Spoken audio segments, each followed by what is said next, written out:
কিভাবে দালাল ছাড়া নিজের পাসপোর্ট নিজে আবেদন করবেন আজকের ভিডিওতে আপনাদেরকে সম্পূর্ণ A to Z প্রসেস দেখাবো। আমরা যদি কোনো দালাল দিয়ে পাসপোর্ট করতে যাই তখন আমাদের খরচ পড়ে 8 থেকে 10,000 টাকা, অথচ সেম পাসপোর্ট আপনি যদি নিজে আবেদন করেন তাহলে আপনার খরচ পড়বে মাত্র 5,750 টাকা। কি অবাক হচ্ছেন? অবাক হওয়ার কিছুই নেই, ভিডিওটা সম্পূর্ণ দেখলে আপনি পানির মতো একদম সহজে বুঝতে পারবেন।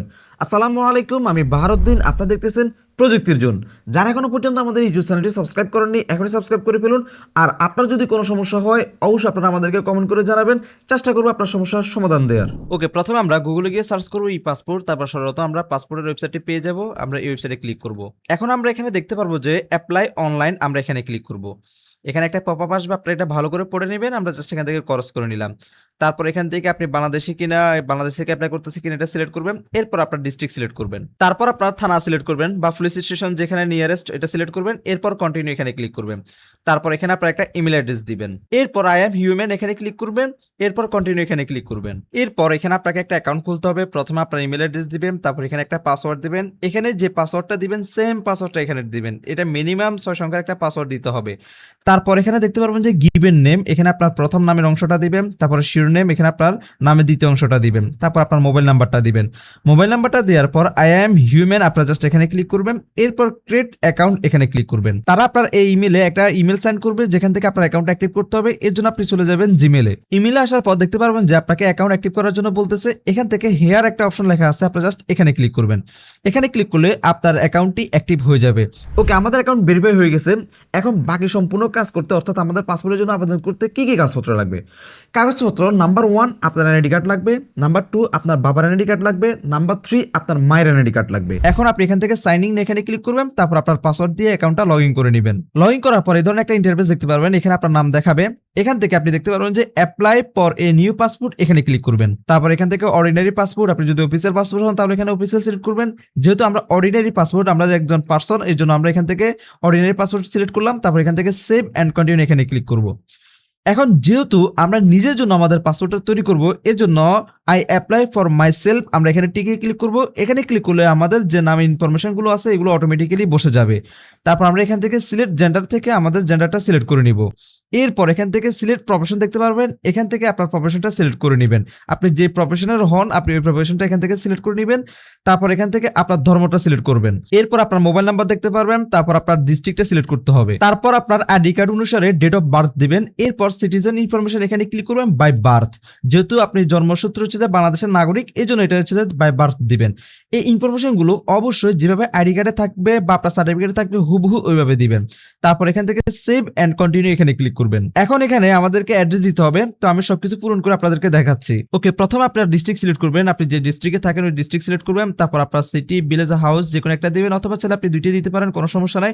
তারপর রোড, ব্লক অথবা সেক্টর, এটা অপশনাল, এটা দিলে ইচ্ছে না দিলে ইচ্ছে, তবে আপনি চাইলে দিতে পারেন, কোনো সমস্যা নাই। তারপর আপনার পোস্ট অফিস কোথায়, আপনি পোস্ট অফিসটা সিলেক্ট করে নেবেন। পোস্ট অফিস সিলেক্ট করলে পোস্ট কোড অটোমেটিক্যালি বসে যাবে। এরপর আপনার থানাটা সিলেক্ট করবেন। থানা সিলেক্ট করার পর এখান থেকে যদি আপনার প্রেজেন্ট অ্যাড্রেস এবং কি পার্মানেন্ট অ্যাড্রেস যদি সেম হয় তাহলে আপনি এখান থেকে ঠিক এখানে ক্লিক করবেন। আমরা কিন্তু প্রথমে যেটা দিয়েছি এটা হচ্ছে পার্মানেন্ট অ্যাড্রেস, এবং কি সেকেন্ড যেটা আছে এটা হচ্ছে কিন্তু প্রেজেন্ট অ্যাড্রেস। যদি আপনার চেঞ্জ হয় তাহলে এটা আপনি টিক উঠিয়ে দিবেন, এখান থেকে সবকিছু সিলেক্ট করে নেবেন। আর যদি সেম হয় তাহলে এটা টিক দিয়ে দিবেন। এরপর আপনি এখান থেকে সেভ অ্যান্ড কন্টিনিউ এখানে ক্লিক করবেন। এখন এখানে আপনার ন্যাশনাল আইডি কার্ড নাম্বারটি এখানে দিতে হবে। এখানে আপনি যখন আইডি কার্ড নাম্বারটা দিবেন সাথে সাথে আপনার সকল ইনফরমেশনগুলো কিন্তু এখানে চলে আসবে। তো আমরা আমাদের আইডি কার্ডের নাম্বারটা দিয়ে দিচ্ছি। তো আমরা আমাদের আইডি কার্ড নাম্বারটা দিয়ে দিলাম, তারা কিন্তু খুঁজে পেয়েছে, এখানে লিখলো। এরপর আপনার যদি আগে এমআরপি পাসপোর্ট থাকে তাহলে ইয়েস করবেন, অথবা আপনার যদি ই পাসপোর্ট থাকে তাহলে এখানে দিবেন। আর যদি আপনি একেবারে নতুন হন, কোনো পাসপোর্ট না থাকে, তাহলে এখান থেকে নোতে এখানে ক্লিক করবেন। এরপর আপনার যতগুলো ডাটা আছে এখানে দেখাবে, আপনার এনআইডি কার্ডের ডাটা এবং আপনি যেটা ফিল আপ করছেন এই ডাটাগুলো সবগুলো আপনি চেক করবেন যে ঠিক আছে কিনা, কোনোটা ভুল আছে কিনা আপনি এখান থেকে চেক করে নেবেন। তো এখানে আমাদের সব কিছু ঠিক আছে। এরপর আপনি এখান থেকে দেখতে পারবেন যে আপনার আদার্স অন্য কোনো দেশের কোনো কান্ট্রির পাসপোর্ট আছে কিনা। যদি পাসপোর্ট থাকে ইয়েস দিবেন, না থাকলে এখান থেকে নো, যেভাবে আছে সেভাবে থাকবে। তারপর সেভ এন্ড কন্টিনিউ এখানে ক্লিক করবেন। এখন এখানে আপনার পিতা এবং কি মাতার ইনফরমেশন গুলো দিতে হবে। প্রথমে আপনার পিতার নাম দিবেন, তারপর আপনার পিতার প্রফেশন কি, তারপর ন্যাশনালিটি কি, এনআইডি কার্ডের নাম্বার। এনআইডি কার্ডের নাম্বার অপশনাল, দিলে ইচ্ছে না দিলে ইচ্ছে কোনো সমস্যা নাই। ওকে, এখানে আমরা প্যারেন্টাল ইনফরমেশন গুলো দিয়ে দিচ্ছি, বাবা মায়ের সকল ইনফরমেশন দিয়ে দিলাম, নাম দিলাম, তারপর তাদের প্রফেশন দিলাম এবং কি ন্যাশনালিটি দিলাম, তারপর আইডি কার্ডের নাম্বার দিয়ে দিলাম। এরপর আপনি এখান থেকে সেভ এন্ড কন্টিনিউ কন্টিনিউ দেখতে পারবেন, এখানে ক্লিক করবেন। এখন এখান থেকে আপনার স্কোপ ইনফরমেশনটা দিবেন, আপনি বিবাহিত নাকি অবিবাহিত আপনি এটা সিলেক্ট করে দিবেন। এরপর আপনি এখান থেকে সেভ এন্ড কন্টিনিউ এখানে ক্লিক করবেন। এখন এখান থেকে দেখতে পারবেন ইমার্জেন্সি কন্ট্রাক্ট। এই ইমার্জেন্সি কন্ট্রাক্টটা আপনার পাসপোর্টের পেজে কিন্তু থাকবে, তার নাম থাকবে, তার মোবাইল নাম্বার থাকবে। আপনি অবশ্যই এখান থেকে এমন একজনকে সিলেক্ট করে দিবেন যেটা আপনাকে খুঁজে পাবে। তো এখান থেকে আমি ফাদারকে দিব। তো আমরা এখান থেকে ফাদারকে দিয়ে দিলাম। ফাদার সিলেক্ট করার পর এখানে দেখতে পাচ্ছেন যে অটোমেটিক্যালি ফাদারের নাম চলে আসছে, কারণ আমরা ফাদারের নাম আগে থেকে কিন্তু ইনফরমেশনে দিয়ে রাখছিলাম। যদি আপনি আদার্স অন্য কাউকে সিলেক্ট করতেন তাহলে তার নামটা এখানে কিন্তু দিতে হতো। এরপর অ্যাড্রেস দেখতে পারবেন, এই অ্যাড্রেসে আপনার ডিস্ট্রিক্ট সিলেক্ট করবেন, তারপর সিটিতে আপনার আগের মতো করে সকল ইনফরমেশনগুলো এখানে দিয়ে দিবেন। এগুলো কিন্তু আপনাকে আবার নতুন করে দিতে হবে, সবকিছু দিয়ে দিবেন, আপনার জেলা উপজেলা সবকিছু দিয়ে দিবেন। দিয়ে দেওয়ার পর একদম নিচে দেখতে পারবেন যে কন্ট্রাক্ট নাম্বার, এখানে একটা নাম্বার দিতে হবে। এই নাম্বারটা কিন্তু আপনার পাসপোর্টে থাকবে। সো আপনি যে নাম্বারটা দিবেন এই নাম্বারটা কিন্তু পাসপোর্টে থাকবে এখানে। তারপর এখান থেকে আবারও সেভ এন্ড কন্টিনিউ এখানে ক্লিক করবেন। এখন আপনার পাসপোর্টটি আপনি কত বছরের জন্য তৈরি করতে চাচ্ছেন, 5 বছরের জন্য নাকি 10 বছরের জন্য, 64 পেজের নাকি 48 পেজে, আপনি এখান থেকে সিলেক্ট করে নিতে পারবেন। তো আমাদের 48 পেজের প্রয়োজন 10 বছরের জন্য। এরপর আমরা এখান থেকে সেভ এন্ড কন্টিনিউ এখানে ক্লিক করব। 48 পেজে 10 বছরের মেয়াদি হচ্ছে যায় 5750 টাকা, আর 64 পেজের 10 বছর মেয়াদি হচ্ছে যায় 8050 টাকা। আর আপনি যদি 5 বছরের জন্য নিতে চান 48 পেজের জন্য তাহলে হচ্ছে যায় 4025 টাকা। তো আমরা 10 বছরের জন্য নিব, এর জন্য 10 বছর সিলেক্ট করলাম। তারপর এখান থেকে সেভ এন্ড কন্টিনিউ এখানে ক্লিক করব। এখন আপনি কিভাবে ডেলিভারিটা চাচ্ছেন, আপনার কি পাসপোর্টটি কি রেগুলার যেভাবে আসে সেভাবে আসলে চলবে নাকি আপনার আরো দ্রুত লাগবে? এক্সপ্রেস ডেলিভারি যখন সিলেক্ট করবেন তখন আপনাকে 8050 টাকা দিতে হবে, আর যদি সুপার এক্সপ্রেস ডেলিভারি সিলেক্ট করেন তাহলে আপনাকে 10350 টাকা দিতে হবে। সুপার এক্সপ্রেস ডেলিভারি তারা 2 কর্মসের ভিতরে দিয়ে দেয়। বর্তমানে পাসপোর্ট দ্রুত হচ্ছে, যার জন্য আমরা এখান থেকে রেগুলার ডেলিভারি এখানে ক্লিক করব। এরপর সেভ এন্ড কন্টিনিউ আমরা এখানে ক্লিক করব। এখন আপনি যতগুলো ইনফরমেশন ফিল আপ করছেন সকল ইনফরমেশনগুলো আপনি এখান থেকে দেখে নিতে পারবেন। আপনি একটা একটা করে সবগুলো চেক করবেন যে আপনার সকল ইনফরমেশন ঠিক আছে কিনা। যদি কোথাও ভুল হয়ে থাকে তাহলে এখান থেকে সাথে এডিট দেখতে পারবেন, এই এডিটে ক্লিক করে আপনার ইনফরমেশনটা আপনি চেঞ্জ করে নেবেন। মনে রাখবেন এখানে যা দিবেন পাসপোর্টে কিন্তু ঠিক হুবহু ওইটা আসবে, কোনো ভুল করা যাবে না। সো আপনি ভালো করে সবগুলো চেক করবেন, সবকিছু যদি ঠিকঠাক থাকে তাহলে এখান থেকে দেখতে পারবেন যে ডিক্লারেশন লেখা আছে, আপনি জাস্ট এখানে টিক দিবেন। এরপর পেমেন্ট করার অপশন আপনাকে নিয়ে যাবে, এর জন্য আপনারা confirm and proceed to payment এখানে ক্লিক করবেন। এখন আপনি পেমেন্ট অপশন দেখতে পারবেন, এখান থেকে দেখতে পারবেন যে পেমেন্ট স্ট্যাটাস কিন্তু ওয়েটিং ফর পেমেন্ট লেখা আছে। এখান থেকে আপনারা একদম নিচে আসবেন, এখান থেকে অনলাইন পেমেন্টের মাধ্যমে সরাসরি পেমেন্ট দিয়ে দিতে পারবেন।